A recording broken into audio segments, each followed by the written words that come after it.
तस्वीरें फिर से दिखाऊंगा। यहाँ पर जहाँ हम मौजूद हैं जावेद मोहम्मद के घर के बाहर, घर का एक सामान, किचन के सामान बाहर निकाले जा रहे हैं। मिक्सी, बर्तन, तखत, आपको सब कुछ तस्वीरों में दिखाई देगा। थोड़ी देर के लिए फिर से कार्रवाई को रोका गया ताकि अंदर के सामान को बाहर निकाला जा सके। लेबर अंदर बुलाए जा रहे हैं। पुलिसकर्मी, एसडीएम और एसपी सिटी खुद मॉनिटरिंग कर रहे हैं पूरी इस कार्रवाई को।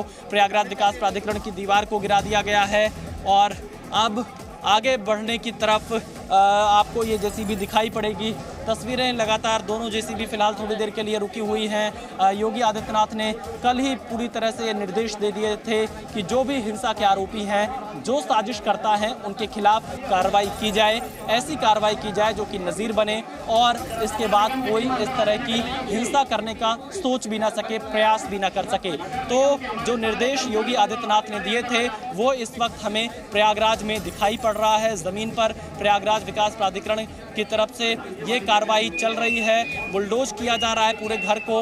2 जेसीबी मशीन बुलाई गई है। किचन का सामान देखिए जावेद मोहम्मद के घर से बाहर निकाला जा रहा है लेबर के द्वारा।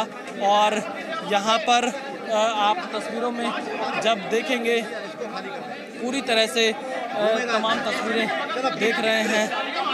और थोड़ा पीछे की तरफ हम चलेंगे आपको और तस्वीरें दिखाते हैं कि किस तरह से यहाँ पर प्रशासन फिलहाल पूरी तरह से घर को गिराने की कार्रवाई कर रहा है। 2 जेसीबी मशीनें मौके पर पहुंची हुई हैं और आपको हम ये तस्वीरें कंटिन्यू दिखा रहे हैं। यहाँ से मलबा आपको दिख रहा होगा, चारों तरफ पुलिस फोर्स यहाँ पर दिखाई दे रहा है क्योंकि इस पूरे इलाके को पुलिस फोर्स ने घेर लिया है। हर गली में पुलिस फोर्स यहाँ पर तैनात है, मुस्तैद है। वो किसी प्रकार की चूक आज कम से कम नहीं चाहता है क्योंकि कहीं कोई हिंसा भड़काने की कोशिश ना हो, कोई किसी को भड़काने की कोशिश ना करे, इसलिए एहतियातन ही चारों तरफ पुलिस फोर्स को तैनात किया गया है। और 2 जेसीबी मशीन से यहाँ पर जावेद मोहम्मद के घर को गिराया जा रहा है। तस्वीरें लगातार हम आपको दिखा रहे हैं। वरिष्ठ अधिकारी मौके पर मौजूद हैं और लगातार जो घर का सामान है लेबर के द्वारा बाहर निकाला जा रहा है। कुर्सियाँ और अन्य सामान आप तस्वीरों में देखिए। जिस हिसाब से बिल्डिंग को गिराया जा रहा है उसे देखकर ये लगता है कि काफ़ी समय लगेगा इस पूरे 2 मंजिला मकान को गिराने में। एक बार फिर से जेसीबी के जो ड्राइवर है वो मशीन को चालू करते हुए दिखाई दे रहे हैं, यानी कि अब कुछ और दीवारों को गिराने की कोशिश की जाएगी। यहाँ पर तस्वीरों में आप कंटिन्यू देख पा रहे हैं कि किस तरह से पुलिस प्रशासन की मुस्तैदी में यहाँ पर पूरे घर को गिराने का प्रयास किया जा रहा है। एक दीवार को पूरी तरह से तोड़ दिया गया है। देखिए अब यहाँ पर वॉशिंग मशीन, कैमरामैन से कहूँगा वो तस्वीरें दिखाएं जो घर का सामान पहले निकाला जा रहा है, इसीलिए थोड़ी देर के लिए जेसीबी की कार्रवाई को रोका गया है। कुर्सियाँ बाहर निकल रही हैं, वॉशिंग मशीन को बाहर निकाला गया। आप देखिए जेसीबी फिर से यहाँ पर आपको एक्शन में दिखाई पड़ेगा और तस्वीरें आपको देखनी पड़ेंगी कि किस तरह से अब वो आगे पीछे पोजीशन लेते हुए ताकि दूसरी दीवारों को यहाँ पर गिराया जा सके। ये तस्वीरें बहुत कुछ इस वक्त प्रयागराज में दिखाती हैं कि कैसे हिंसा फैलाने वालों के खिलाफ कड़ी कार्रवाई की जा रही है। शायद इन तस्वीरों से जो पत्थरबाज हैं या जो कानून को हाथ में लेने की कोशिश कर रहे हैं, हिंसा करने वाले जो लोग हैं, उन्हें शायद थोड़ा बहुत सबक मिले और वो आगे चलकर इस तरह की कोई भी हिंसा करने या कानून को हाथ में लेने से पहले 10 बार सोचें और इस तरह की कोई भी हिंसा में शामिल ना हो। जो पत्थरबाज थे उन पर कार्रवाई तो पहले ही हो चुकी है, मुकदमा दर्ज हो गया है, लेकिन आप सोचिए इस 2 मंजिला घर को पूरी तरह से ध्वस्त किया जा रहा है। जावेद मोहम्मद ने ये सोचा भी नहीं होगा कि जिस हिंसा की वो स्क्रिप्टिंग कर रहा था, जिस हिंसा को वो अंजाम दे रहा था, उसका इतना बुरा नतीजा उसे भुगतना पड़ेगा। एक तो जेल में है, बेटी की भूमिका भी संदिग्ध है और अब इस घर को भी गिराने की पूरी तैयारी हो चुकी है। शुरुआती हिस्सा गिराया जा चुका है और पूरे घर पर यहाँ पर बुलडोजर किसी भी वक्त चलाने की तैयारी है। बस सामान को बाहर निकाला जा रहा है।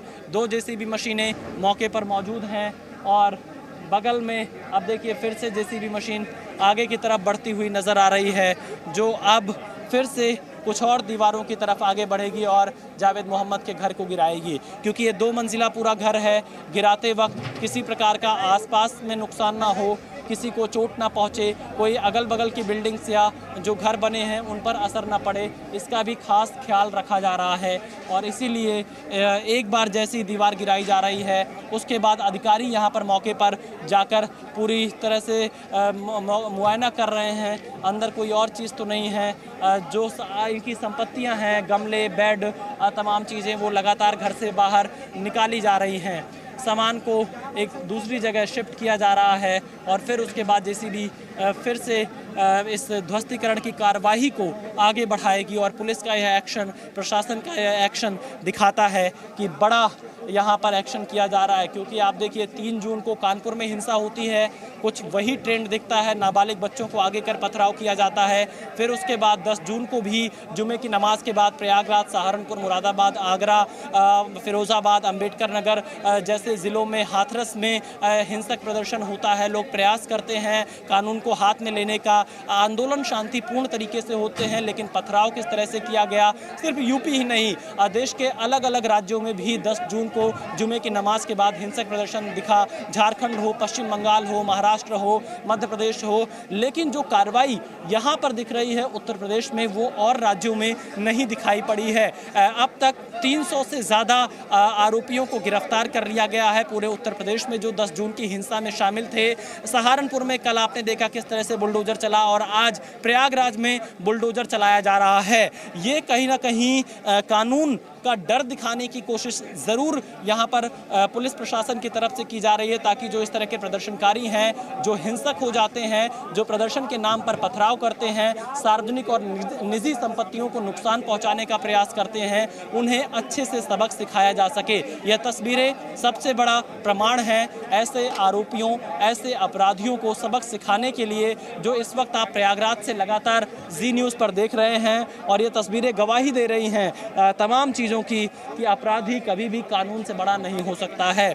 हिंसा किसी भी चीज़ का रास्ता नहीं है। अगर कोई चीज़ किसी को पसंद नहीं है तो उसके बहुत से रास्ते हैं, अलग अलग तरीकों से प्रदर्शन सकता है, आंदोलन कर सकता है, लेकिन कोई भी आंदोलन हिंसक नहीं हो सकता है। पर आज कम से कम ऐसे प्रदर्शनकारियों को जो कानून हाथ में लेते हैं, कानून हाथ में लेने के बाद पथराव करते हैं, आम लोगों को चोटें पहुंचती हैं, लोगों को काफी नुकसान होता है। Presenting B News app available on Google Play and App Store. Download it now.